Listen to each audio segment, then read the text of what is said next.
RM Sotheby's is the world's largest collector car auction house by total sales. They are the preeminent market maker of high-quality collector cars and collections, regardless of size or complexity. By working in partnership with the Sotheby's team and its network of 80 offices in 40 countries, RM Sotheby's has established the largest client network of any collector car auction house in the world.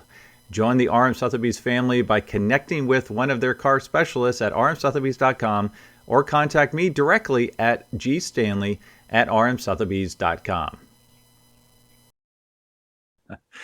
Hey, it's Greg Stanley with the Collector Car Podcast. I'm excited about this episode because I'm interviewing someone at RM Sotheby's, someone that interacts with clients a lot. So I'd like to welcome Meagan Lobzun. How you doing, Meagan? Good. How are you? Good, good. So this is going to be fun because you do a lot of cool stuff behind the scenes. You're very necessary in the transaction of cars and the understanding of cars. So if you would, could you tell our listeners what is your title and then what do you do for RM Sotheby's? So my title is Senior Research Archivist. I'm part of the research department, but I have a kind of special role within the research department in that I provide a support function in acquiring history and information on the cars so that our catalog writers can write the best descriptions, the most accurate descriptions. So that includes anything from receiving physical history files from consigners, what they have acquired over the years, what they have done to the cars, whether it's, bills of sale, invoices, previous registrations, photos, anything that they've acquired, and also reaching out to third-party archives. So whether that's, Porsche, Jaguar, Mercedes-Benz, we reach So this out is to them like as their well. their heritage center or their history, like reaching out to the Exactly. factory directly. So it depends. Most of them have some sort of heritage branch that is designated to deal with their archives. So I can reach out to them to get build information. Sometimes I'm also able to get them to confirm kind of weird facts about cars. Right now I'm trying to get Mercedes to look into some kind of funky engine thing that happened to a car that we're selling in Miami. So hoping they're able to confirm something for us on that. Yeah, so I'm just able to reach out to a lot of third-party manufacturers to get information, acquiring historic photos. Okay. Yeah, so I'm sort of building the history behind the scenes. So how does that process work? So I'll speak of it from a car specialist perspective. So I meet with somebody, I try to get as much history as I can, paperwork and such. We get a contract, we do the internal announcement. Where does it go from there, from your perspective? So from there, two things. One, it's immediately send me what you have, right? I want to know what you already have. I'm not going to go spend time and money getting something that you already have. Then the flip side is, okay, so what don't you have and what can I go and get myself? So you can see you're sitting in a library. We have quite a lot of resources in here. So a lot of these books have an amazing amount of information in them, and I'm able to go through these, find out, are there historic photos in these books? Are there race records? Is there registries? Can we find out previous ownership chains? Where can we fill in the gaps? Some of these books feature collections. Was it previously in a collection? Some of these books highlight certain makes and models. Was this car featured in that book? One of the classics is, where is it? The Beverly Ray Kimes, the classic car. That's a good Okay. one. Lots of Yep. cars we've sold have been featured in that book, and it's always cool to say, she picked this car to be in this book. It's a standout example of this type of car. The process for me getting historical documents that I don't have, a lot of the manufacturers require a certain amount of information, whether that's numbers, photos of numbers, titles. Sometimes they even require like some sort of proof that I am asking for this on behalf of the owner. Mm. Sometimes I have to get them to write like a proxy or something. And then so then I'm following up with a specialist, this is what I need in order to get this information for the car. So yeah, a lot of photos of numbers, a lot of chasing for photos of numbers. So, were you a car person before this job? No, not in particular. I remember saying in my interview that the sort of extent of my classic car knowledge extended to A&W like cruise nights when they would just sit in the parking lot. That was kind of the extent of my classic car exposure before I started working here. Always liked history and thought cars were cool, but wasn't certainly wasn't like a passion the way that it is to a lot of other people who've been living with cars since they were, 4 years old or something crazy. What's funny is just based on the functionality of your job, you probably know more than so many people because of how much you have to dig into it, right? I mean, you're digging up the facts about the cars and such. I mean, some of that just happens, right? Yeah, I certainly have learned a lot. It's impossible not to acquire knowledge being in this position. Um, I always like to, let people know though, I don't actually know anything about like I couldn't change my own oil. I couldn't like I don't actually know anything about making a car function. I just know the history of the cars. Well, that's still very, very cool. Okay, so you get this package together, and then where does it go once you kind of put all the fun facts and history of the car together? You said it goes to the catalog team? Yeah, so everything kind of filters in through me, and then so all of my team is actually remote. So it's very, very important to digitize everything so that they can access it. So a big thing is getting people to send their files into us so that I can digitize it. Which is really a fancy word for just saying scan, which sounds really mundane, but it's so important. And it's important for more than one reason. One, it's important immediately for our cataloging team to have access to that information. But two, it's important to have a record of it just in case something ever happens to the car. I cannot tell you the number of times I've seen a listing on Bring a Trailer that has photos of all this beautiful documentation, and by the time it comes around to us, it's all gone because nobody passed it on, or in Oh, some sort of yeah. previous listing with another auction house or something. And I know that it exists somewhere, but I don't know where it is, and it's really Mm. frustrating. I also know of people who've unfortunately had floods or fires in their houses and their documentation's been destroyed. And if you'd had a digital copy, sure, it won't replace the original, but at least that history is still there and it's not gone. So really important to send the physical documentation into us, or if you're really against it, at least making scans yourself and sending the scans into us. Um, so that is super important. And then sorry, what was your original question? I went on a tangent. I can't remember, but I do have a follow-up. I have the Dual Ghia that's in Miami, and that's such a cool car because it's the original family that bought it in 1957, and I'm dealing with the grandson really, and he was so nervous to send stuff in because he's like, this is historic stuff. A picture of it at Pebble Beach in 2011 when it won its class. So you would prefer that they send it in, but it's all handled with the utmost care, correct? And they can get that original documentation back, or does it stay with the car? How does that work? Great question. So preferably it goes with the car. Of course, that is your property, and if you want it back, we will absolutely send it back. We actually just did that for a car in Miami. The owner was okay with letting a certain amount of original stuff go, the original manuals, he had the original the car had been restored and the tags were in the history file, not on the car, so he was okay with passing those on, but he wanted the original copies of his invoices back. I explained that, people do prefer to have the original copies, but it's up to you.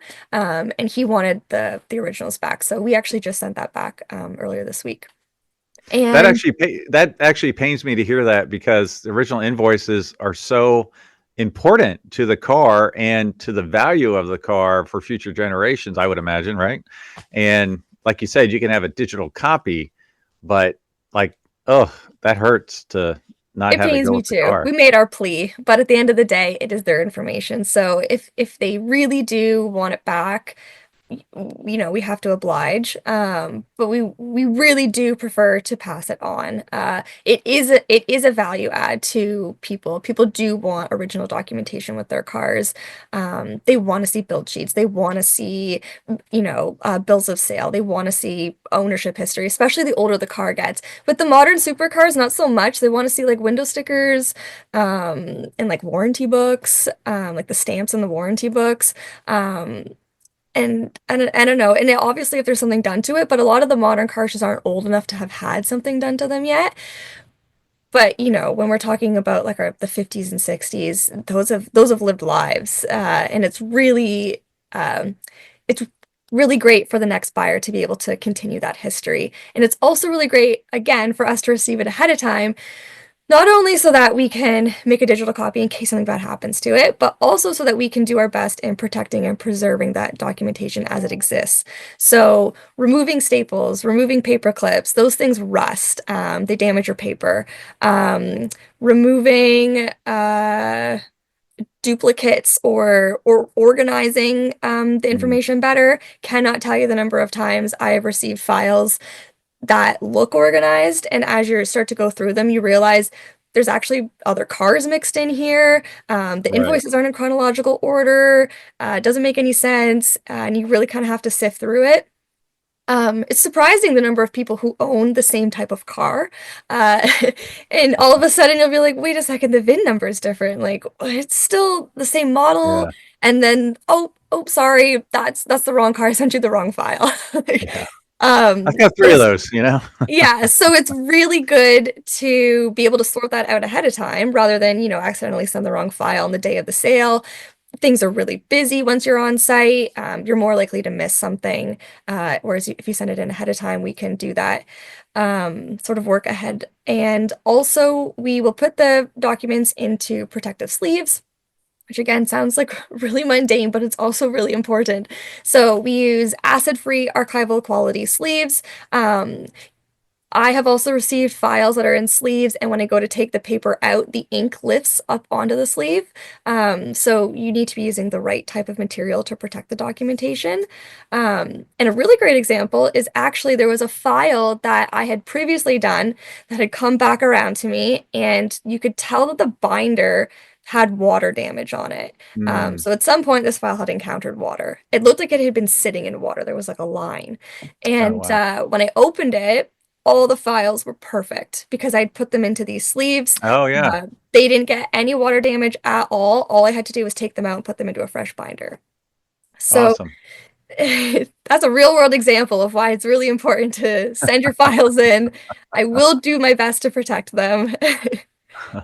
So, okay, so you pass it along. Oh, yeah, and the catalog folks, they take your information and do the catalog description.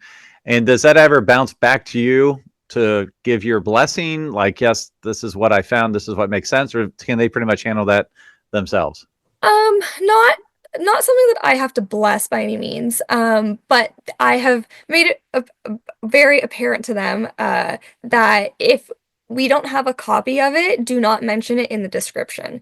If the consigner says, yeah, I've got that, but you don't have some sort of proof that it exists, don't mention it in the description because then when we get on site, I'm going to be following up with I read through the whole catalog, I come up with a list of everything that we've promised, and I check for it. And if we don't have it on site, then we either need to look at an addendum, we need to look at sourcing whatever that item is, who's going to pay for the cost of it. So it's been the the rule in the research department is if you don't have proof of it, it doesn't exist and you can't mention it. Yeah, that's So very good. it doesn't have to come to me for blessing, but they know that I'm going to be on them if they don't have a copy of And it. you are on the on this car specialist. Like, hey, here's what we're missing. So, okay. And then once at auction, I kind of feel bad for you because you're in this remote library basically at the auction site. You're not in Monterey, you're not down by the ocean, but it's a nice place in Monterey. I know in Arizona you're in the parking garage and you're a little chilly out there, but you had your heaters on. So tell us about the setup on site and how people can get the information that they need if they're interested in one of the cars that's being offered on sale. Yeah, so Our process is cars arrive on site. Myself or whoever from the research department is there. We will go through the cars. We remove physical things. So, if you didn't send your file in ahead of time, you sent it with the car, we will still take it out. We're going to get to it. But given just the time frame of being on site, I don't have the time to deal with the files to the same manner that I would deal with them ahead of time. So they're maybe going to get rebindered into like one of our binders. Maybe if I have time, I'll be able to like scan a couple important things, throw them into some sleeves. But for the most part, they're not getting the star treatment that they would get if they had been sent Right. into the office. So removing everything, tool rolls, cigarette lighters, everything we remove from cars, Ashtrays. ashtrays, anything. They're unfortunately some people have sticky fingers, so we just take everything out to be super extra careful, make sure that nothing goes missing by accident. So everything gets removed. We have a secure location that we store it in. Everything gets photographed. Everything gets labeled with its lot number, and it's sits on a bunch of shelves at our research desk area until people are ready to come and look at what comes with the car. So then we are able to pull all of that out for them in supervised area. They can look through it. They can ask us any questions. Sometimes cars have a lot of restoration photos, and that will come on a CD or a USB or something. We won't print those out because they can honestly be like hundreds to thousands of photos. But we have iPads available for people to look through anything that we don't physically have that was only sent digitally. Sometimes also we get like walk around videos or like videos of the car driving or videos of people starting the engine. Those will go into our digital file as well, so people can access that on our iPads, or they can access it from our website. Everything that I get is redacted from current owner information and is posted on our website. We use a program called OneHub that will open the links for you. As long as you're logged into our website, you have to be logged in to be able to see the documentation tab. Okay, that's cool. Yeah, and so it's called what? Access the knowledge. We're going through a rebrand actually. Oh, So it was announcement! called Breaking news. Access. Yeah, it was called Access the Knowledge for a really long time, but we are rebranding to the Research Desk. Okay, just the research desk. Okay, that's Mhm. clear. Everybody knows what it is and what you go there for, right? Yeah.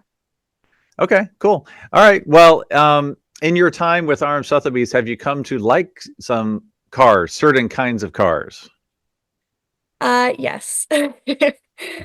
Um, I I was waiting for you to ask what my favorite car was because I was All gonna right, have what's a your really favorite hard car? time picking, but I was gonna say that if I had to pick one, it would probably be like a Volkswagen Westphalia. Mm, Um, But over my time with RM, I have learned that I love station wagons, and I'm really drawn to Rolls-Royce Silver Race for some reason. mm. And I like Porsches, which isn't really a surprise, I guess, considering that I like Volkswagens.